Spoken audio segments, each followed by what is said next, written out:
尺八の疑問。教えてマスターヨ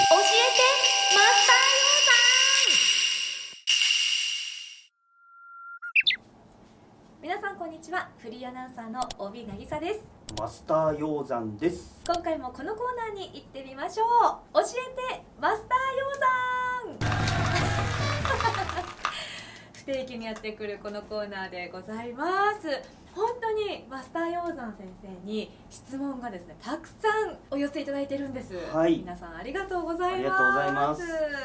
YouTube の動画を見て皆さんからいただいた質問に今回は答えていきたいと思います。ちょっと全部はねお答えできないんですけど、ちょっと一部、そうですね、お答えしていきたいと思います。はい、じゃあ早速いきますよ。こちらの方です。左利きで右利きの持ち方をずっと持ってましたが、逆でもよかったのかということで、これ今左が上で右が下っていう持ち方してますけど、そうですね、尺八ってすごいユニバーサルな作りしてるんですよね。5個尺八の場合は、穴が5個の尺八の場合はどちらの手でも同じように持つことができます。なので、これはもしかしたら先生によってもいろいろご指導があるかもしれないですけれど、僕の場合は逆で持った方がやりやすいんだったら、もうそちらでそのまま上達するのがいいんじゃないかなと思います。普段左利きだけど、ギターは右利きの人と同じ方向で弾く人もいるし、やっぱり逆で弾く人もいるし、そのやりやすさは人によってそれぞれだと思うので、わざわざ無理して右利きの方と同じ持ち方にしなくてもいいってことですね。そうですね、逆の方がパッと持ってやりやすいなって方はそちらでいいんじゃないかなと、思います。ただこれは穴が5個の尺八の場合で、穴が6個7個の尺八になるとどうしても左右に穴が振られてくるんで、それ用に開けないといけなくなってきちゃうっていうのはありますが、この形だったら、どちらでもいけると思います。ぜひ左利きの方も楽しく演奏してみてください。続いての質問参りましょう。こちらです。尺八を始めてからどのくらいに各資格、そして最終的に大師範を取ったのか知りたいですということで、この質問はたくさんの方からねいただいていますよ。僕は尺八を始めて多分3年目4年目3年目ぐらいに準師範を取ったと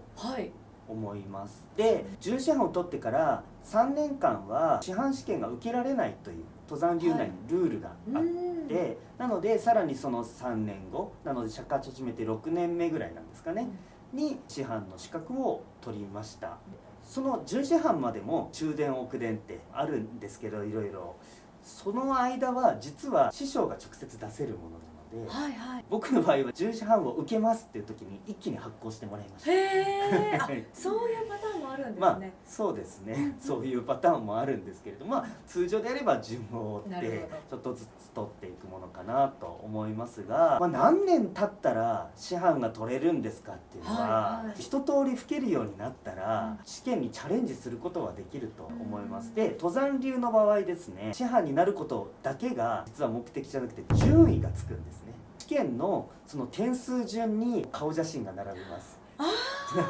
次の師範になった人たちって並ぶんですけど、その中のさらに何位になれるか、プロを目指す方は首席東大1位を目指していったりするんですけれども、なので準師範になることや師範になることがそんなに大変ではないかもしれないんですが、その中の上位を目指すってなるとまた大変になってくるのかなと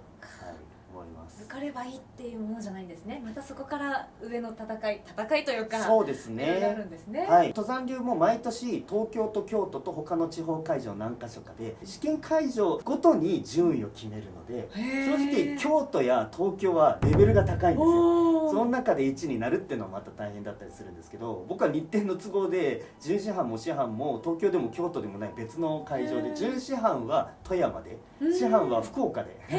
取ったんですけど、それぞれで1位にはなったんですけれど、どこで受けるかっていうのもちょっとあるかもしれないですね。ポイントかもしれないですね。では続いてこちらです。感じ悪すぎませんかっていうコメントに吹いちゃいました。おじさんのね。尺八を吹いた後、下顎に半月型の跡がついちゃうんですが、顎ひげを伸ばす以外の解決法誰か知りませんかということで、ぜひ先生に答えていただきましょう。どうですか、つきます？おびさん、ここにこう尺八当てた後、ファンデーションがちょっと取れたりとか、なんかこう跡ついたりとか、何かしらあります。気になります。後がつかない吹き方ができていることが理想なんですね。ギューってやっぱりそう押し当てちゃって力が入っちゃってるってことなんですね。で特にここに跡がついちゃってるのは左手に力が入っちゃってる状態なんですよ。できれば尺八右手を中心に持って本当に顎は乗せるだけにしてもらいたいので、まあ跡がつかない方がいいんですけど、とはいえ、まあ、やっぱり吹いてればついてくることもあるかなとは思うので、ある程度はしょうがないんじゃないかなと思います。板倉先生はひげを生やしてるんですか？これはそういうわけじゃないんですけれど、ある時発見があって、ライブ当日に間違ってひげ全部剃っちゃったことあるんですよ。ガッていっちゃって、それでしょうがないから全部剃ってライブしたんですけど、それでこうくるくる回してて顎に持ってったら顎でガッて止まってひげがつるんってこういつものポジションにこう楽器を運んでくれてたんですよ、ね。すごいちゃんと役割があったんですね、このひげにね。そう、ひげがないとこのプレーはできないんだっていうことは明らかになったんですけど、それを知ってる方がね多分この質問くれたんだと思うんですけれど、跡がついちゃうのは仕方ないけど極力つかない方が本来は正解のはずです。じゃあ吹かないような吹き方を心がけるっていうことですね。はい、わかりました。続いてこちらの方ですね。ハロー神永先生、さやさんがとペナナサラ、これは何語でしょうか？なるほど、最後にトゥリマカシって書いてあるんで、多分マレーシア語かインドネシア語か、さまさまどういたしまして、トゥリマカシありがとう。ちょっとですね、スタッフが調べたところ、インドネシア語ということで、多分ね、まあ似てるんでどっちかだと思いますね。マレーシアかインドネシアか。翻訳しますと、尺八の内部は円錐型なんでしょうか、それとも円筒型なんでしょうかという質問だったということなんですが、なんかこの質問をした方、 PVC って単語も入ってて、なんかいろいろ樹脂で笛を作ってる方みたいなんですね。で例えばアイルランドのティンホイッスルって笛とかは円錐形になって下が細くなってるんですよ。でそれは何でかっていうと、下を細くすることによって2オクターブ目高い音が出しやすくなるんですね。これはなんか昔の人が気づいたたくさんの音域が出せるようにするコツなんだと思うんですけれど、でも例えば南米のケーナって笛とかだとヨシという植物を使ってるので、そのままくり抜いて円筒で作ってるんですけど、尺八はですね実はどちらでもないんです。尺八は非常に複雑な中の形をしています。で途中まではちょっとずつこう細くなっていって、で最後また広がってるっていうような全体的にこういう形になっているんですけれど、実は尺八の大きな特徴はこの尺八の中の構造にものすごくこだわってるってことなんですね。他の笛はただの円錐かただの円筒かっていうことが多くて、他で工夫してることが多いんですけど、尺八の一番の工夫はまっすぐなのか、それとも曲がった線でこう描いていくのか、いろいろな正解があるんですけれど、まだまだその試行錯誤の連続の中なんですが、中は緩やかにカーブして途中で細くなって広がってるっていう形をしています。で実はこれ尺八だけがここまで中にこだわりを持ってるので、この尺八の中の構造を他の笛にも応用したら、実は他の笛も音が良くなるっていうことが最近分かってきて、だからアイリッシュフルートだったり、普通のフルートでもいいんですけれど、縦でも横でも尺八のような中の作りにすると多分全ての楽器の音が良くなってくると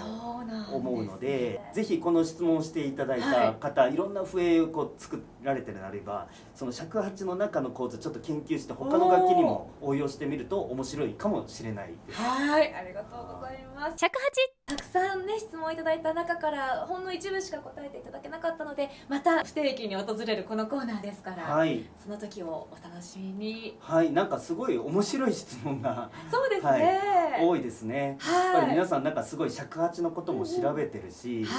この動画もよく見てもらってるんだなっていうのをすごい感じるのでありがとうございます。引き続きコメントメッセージいっぱいもらえたら僕たち嬉しいので、引き続きよろしくお願いします。お願いします。質問メッセージお待ちしてます。